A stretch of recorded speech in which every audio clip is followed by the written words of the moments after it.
influencer besar yang terang-terangan mendukung salah satu pihak, entah itu pro, entah itu kontra. Jadi, buzzer sekarang itu mainnya nyusup di kolom komentar. Kita temuin kayak ajakan demo nggak jelas, tuntutannya nggak jelas, titik kumpulnya di mana, jam berapa. Pokoknya intinya cuma manas-manasin. Nah, terus ada juga ajakan-ajakan untuk menyerang rumah-rumah dari pejabat publik, terus konten-konten yang provokasi, manas-manasin. Nah, bisa jadi itu adalah kerjaan buzzer.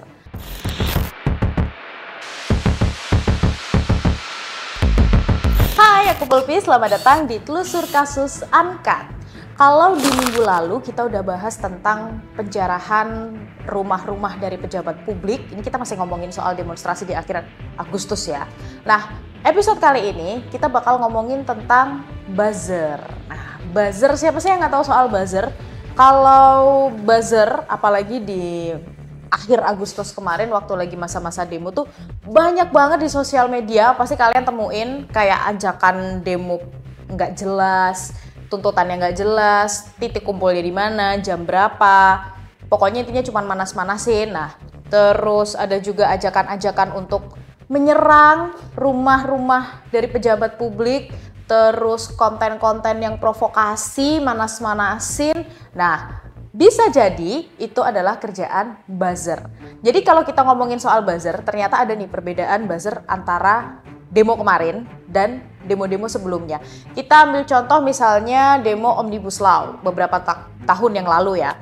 Nah, kalau waktu Omnibus Law itu kan kelihatan tuh, dulu buzzernya tuh masih pakai modelan yang influencer-influencer gede, influencer-influencer besar yang mereka pro kontra. Jadi kelihatan banget nih mana yang setuju, mana yang nggak setuju, dan barulah biasanya pengikut-pengikutnya tuh ya berarti mereka antara setuju atau tidak setuju sesuai dengan influencernya. Tapi kalau sekarang kayaknya udah bisa dibilang jarang banget ya, atau justru nggak ada influencer-influencer besar yang terang-terangan mendukung salah satu pihak, entah itu pro, entah itu kontra. Jadi buzzer sekarang itu mainnya nyusup di kolom komentar. Dan kalau kita lihat komentar-komentar tuh kan banyak banget yang mereka pakai akun-akun bodong yang kalau kita klik nih akunnya, antara akunnya baru dibikin atau followingnya itu gak jelas, followernya biasanya juga beli bisa jadi, atau akun itu ternyata tidak aktif, tiba-tiba nih ketika Indonesia lagi dar-dar-dor banget, tiba-tiba dia muncul kasih komentar-komentar yang bernada provokatif. Bisa jadi itu buzzer. Kalau penasaran nih, aku sebenarnya cukup penasaran sih sama buzzer. Jadi sempat juga lihat di marketplace gitu, e-commerce, ternyata banyak banget loh yang jual jasa-jasa buzzer. Nah, tapi nggak tahu nih tujuannya apa, kenapa buzzer itu dijual. Ternyata aku sempat dapat waktu itu cerita dari salah seorang temen yang berusaha untuk merintis karir sebagai influencer ya, selebgram. Jadi biasanya buzzer itu dipakai untuk naikin engagementnya dia. Nah, tapi nggak tahu nih kalau bisa jadi juga ada beberapa pihak yang manfaatin buzzer-buzzer itu untuk provokasi ke masyarakat. Nah, tapi jadi kemarin aku sempat ketemu juga sama Mas Nova. Mas Nova ini analis dari Drone Emprit. Jadi Mas Nova ini jelasin aku panjang lebar tentang sosial media di tanggal 25 Agustus 2025. Melawan KPK ada. Dan kemudian ketika Omnibus Law juga sama. Publik, aktivis, melawan Omnibus Law. Ada satu klaster besar, influencersnya kelihatan, kemudian juga aktor-aktor pendukungnya, buzzer yang mengamplifikasi juga kelihatan, sehingga ada dua klaster saling perang. Sekarang nggak kelihatan. Jadi kebanyakan publik dari ada aktivis, media, kemudian ada jurnalis, kemudian masyarakat umum yang kritis. Ada sih yang mendukung juga gitu, tapi nggak kemudian ada pro dan kontra. Sehingga ketika ada demo-demo kayak tadi, yang kemarin ya, sebelum tanggal 25, tanggal 28, dan seterusnya, kita nggak ada nih. Ada satu akun yang benar-benar misalnya itu clear membentuk satu kelompok melawan misalnya publik ini. Yang ada adalah mereka adalah akun-akun kecil yang memberikan komentar. Komentar ini, komentar itu, dan seterusnya. Dan komentar-komentar itu ibaratnya itu trooper ya.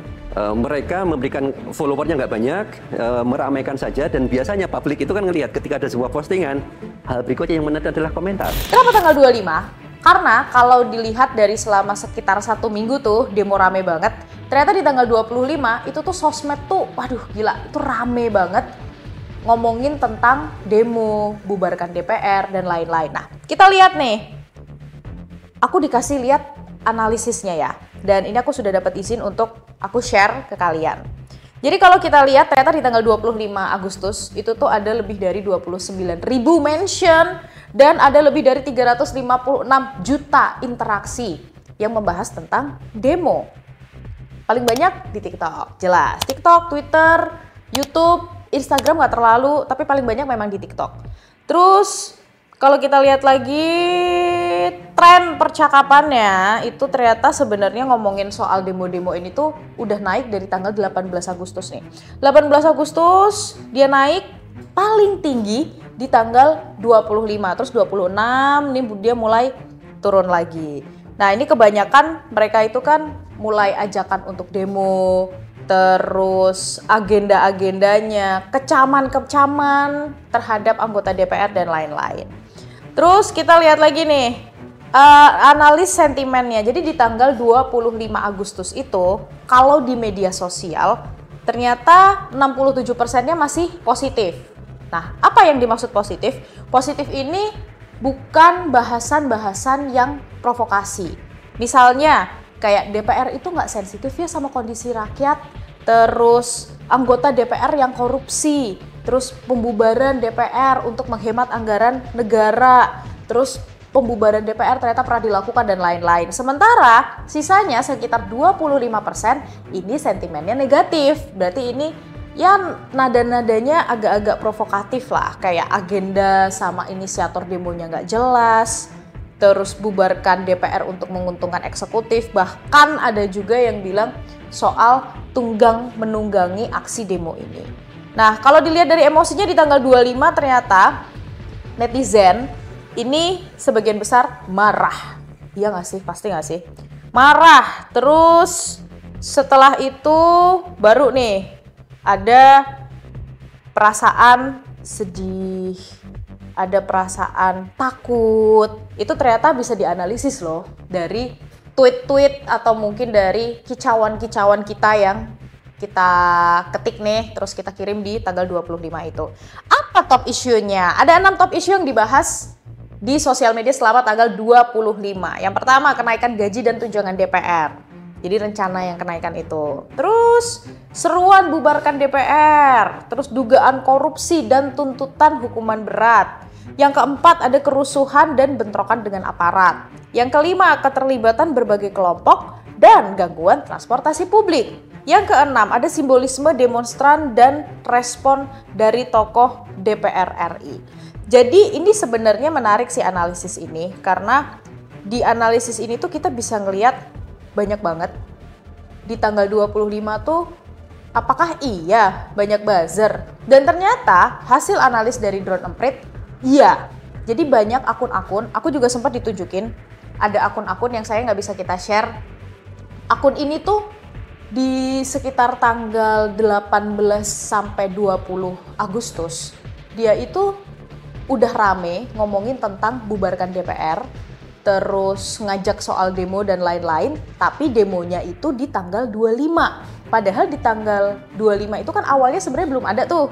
Demo buruh tuh kalau nggak salah di tanggal 28 ya, di tanggal 28 Agustus kan rencananya. Nah ini nih, ketika ditelusurin lagi ternyata akunnya masih ada, tapi postingannya sudah hilang. Nah jadi cukup mencurigakan sih sebenarnya, ada beberapa akun-akun yang di TikTok ya terutama, akun-akun yang dia kayaknya rame banget. Ternyata ketika udah mulai boom duar nih, netizen udah, masyarakat Indonesia udah mulai marah, ternyata hilang.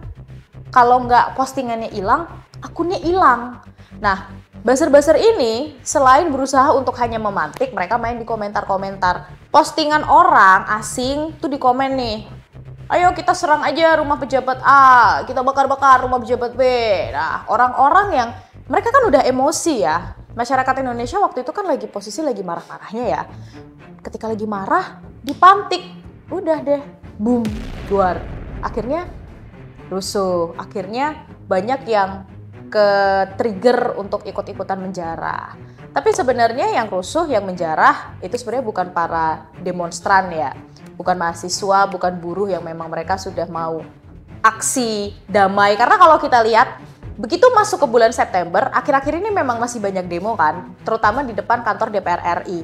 Tapi mereka ini di jam 5 sore atau mentok deh jam 6 sore, ini mereka udah membubarkan diri. Jadi mereka memberikan aspirasinya, menyampaikan pendapatnya dengan tertib, dengan baik.